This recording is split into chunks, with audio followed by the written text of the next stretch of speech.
కాపరి, నీ తండ్రి అని నమ్ముతున్నావా? ఆ నమ్మకాన్ని విడిచిపెట్టకుండా గట్టిగా పట్టుకో.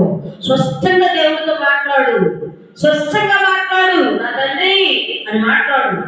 మోగశైలో చేయొద్దు, ఊహించుకోవద్దు. మైండ్లో స్పష్టంగా మాట్లాడాలి. దేవుని స్తోత్రం, హల్లెలూయా. ఎందుకంటే నువ్వు స్పష్టంగా నీకు వచ్చిన భాషలో నువ్వు ఆయనకు చెప్పకపోతే ఆయన ఏం చేస్తాడు? నాకు చెప్పడం ఇష్టం లేదు జరుగుతుంది అని ఒక పక్కన అతిథిలా కూర్చుంటాడు. అతిథి ఎక్కువసేపు ఉండడం, వచ్చి వెళ్ళిపోతాడు అనమాట. ఏసై కూడా నీ జీవితంలోకి వచ్చి వెళ్ళిపోతాడు. ఎక్కువగా నిలబడాలంటే, ఎక్కువ నీతో ఉండాలంటే నీ తండ్రి అయి ఉండాలి, నీ యజమానుడు అయి ఉండాలి, నీ ఇంటి వాడై ఉండాలి. హల్లెలూయా.